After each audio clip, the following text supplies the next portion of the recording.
Hey guys, okay, let's set up your storefront. I know some of you are just now setting up your Amazon storefronts, and that is totally cool. I think it's great actually because then you can do it with intention and make it well organized, unlike me who just willy-nilly started throwing stuff together 10 years ago. What makes a good storefront? That is subjective. I think that some of the top influencers aren't doing a darn thing to keep their storefront updated, and they're still killing it because they have a very strong social presence in other spots. Their storefront is not their priority. I mean, everybody has a different strategy. Some people send people to their storefront often, so they want it to be very pretty and very on brand for theirs. And others are in the middle where they've got, like boards that make sense and organized, and some people categorize it by month. There's all different ways you can do it. However, I'm just going to show you mine. Okay, so let's just kind of look at the anatomy of a storefront. At the top, you can add your curations, and here's where you can search for things that you would like to search for in your post. Trending picks, I cannot control these. These are set by Amazon. I don't have any control over these. And then these are the boards that I've posted over the year. So let me show you how to navigate and get to create this content. You'll go to your site stripe. Click the 3 lines in the top right corner. And then over here, you'll click Storefront, and you can either view your storefront or manage content. If you click on manage content, that's going to take you here where you can view your drafts, pending, published, scheduled, needs attention. And that would be something if it got flagged or removed for some reason. But mainly I'm working inside of drafts and published, because I don't really schedule out anything. And then pending is just stuff that's just waiting to be approved if you've had a video waiting to be approved. So let's look at the type of content that we can create. A media list. This is new. They just brought this on like right before last Christmas. This is where you can create lists of TV shows, movies, music, books, media, not products.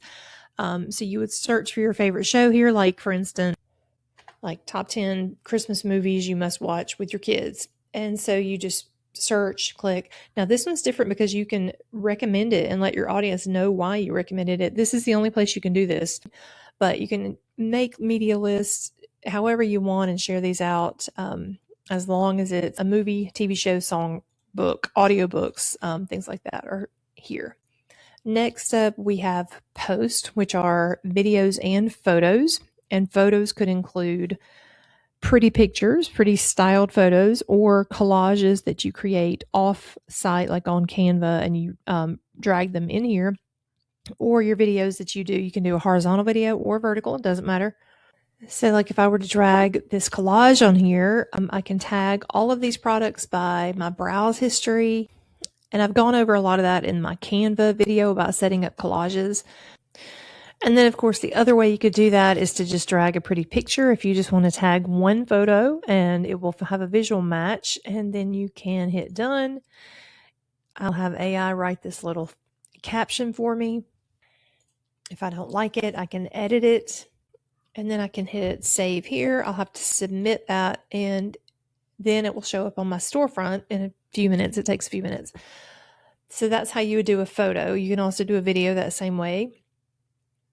Now, this is brand new, and I'm very excited about this feature. Collages previously were only available on mobile. They have just become available on computer, laptop, desktop. So this is a very big feature that you guys need to be using if you're not already.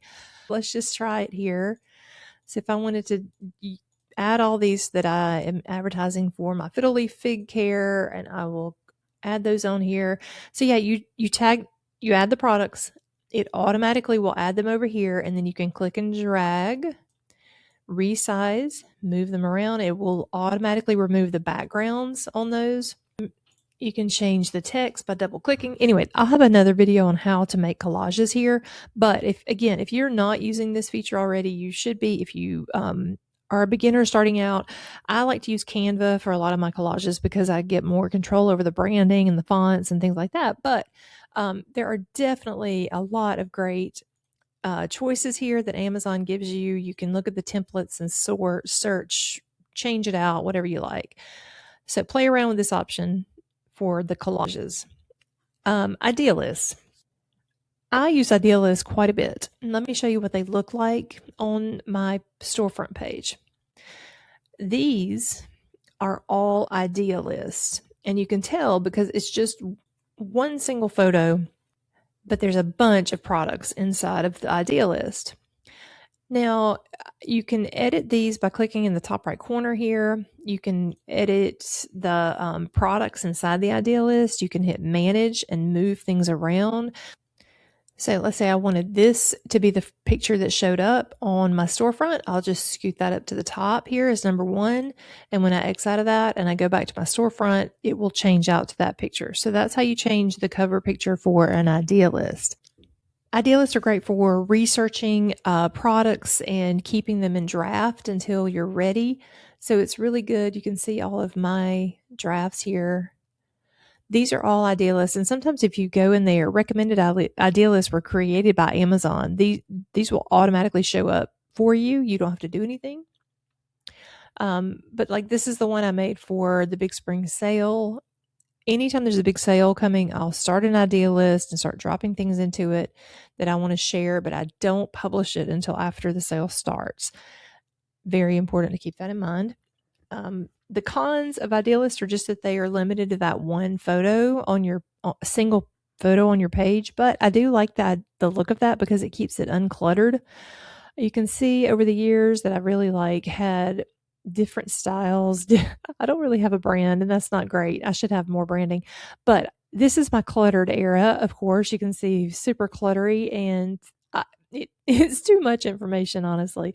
So but sometimes it's better to just have idea lists because they're way cleaner and it's a much prettier look for your storefront. The other bonus of an idea list is as products go in and out of stock, you can look at those, manage those, and like you can just scroll down here and see, oh, that one's on sale. I would like to share that because it's on sale. Or if something was out of stock, it would show up here. So you could remove it from the list and then add it back whenever it came in stock. So idea lists are way more fluid, and you can edit them easier than any other type of content on Amazon. I can have up to 10 curations, and then down here I can pin up to 8 boards. Click the 3 dots on any board, and then you can hit either add it to a curation or pin it to the top. So if I pin it, it will move that up to the top of my storefront. And then, of course, if I want to unpin it, right-click it again, hit unpin.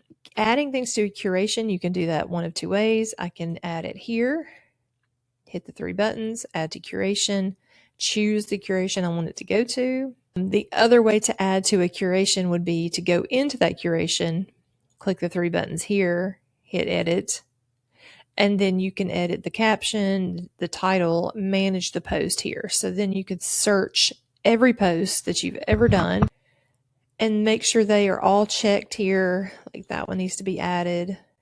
And then you hit next, and that will add it to the curation. If you don't like the way a board cover looks in this curation, if you want to have really fancy board covers, you could do that. First of all, you need to know if you delete a curation, you lose all, like you're not going to lose the post. They're still going to be down inside of your content, but you'll have to rebuild the entire curation if you delete it. But like if I wanted to bring this one to the front and make that my number 1 curation, it'll reboot and boom, done, gone to the front. So I can kind of organize things like if I want a certain order here, then I can just bring whatever I want up to the front. So to change the board cover, I would click on the actual curation, and then I can go to the picture that I do want to be the board cover. Just click the 3 dots at the top and then set as cover photo. So now when I go back out, that is now my cover photo for that curation. Very easy. So you can get very creative here, and you can make them super aesthetic. You can make them very branded. You can do whatever you want with your storefront. It's up to you. But yeah, I like to rotate these out seasonally just so it makes sense. Like we've got spring and Easter right now. You've got to find your niche and what your content pillars are, what makes sense for your audience. So they all look a little different, and can really change the way your storefront looks depending on how you set it up. Go look at some of the other top influencers and what they're doing and how they set theirs up. Get your ideas. I'll show you a few. This one is a really good one for styled photos. Her curations are good because she's got actual pictures of her house as her curations. And then I really like this girl's because she has added board covers that are branded with her font and her picture across every curation.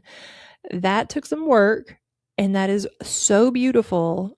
If you have time and you are able to do that, I would absolutely. But what she did is she just uploads one image with her brand, with her words on it, and I'm sure she set that as the cover for this curation, and then she moved that up to the front for spring and summer. This is absolutely beautiful. This girl is interesting. She has a huge following, and she categorizes all of her curations by month. Now, she's in 2025, so I wish she would kind of do it like backwards, where the newest ones are at the front. But if that's how I was going to do it, I would do it that way. But I guess in anything you see on her social media gets posted here inside this month. Oh, her Instagram reels for the month of April. Scroll to shop, which I think it's good if as it helps people find your products that you are showing on your social media. If you make it easy for them to find, that is the only thing people want. You want to drive traffic to your storefront and let them find what they're looking for easily, add it to their cart, check out, and you get the credit for that sale. That is the goal here, and always keep that in mind. So make it easy for your people to find you. So have fun building your storefronts. Let me know if you have any questions.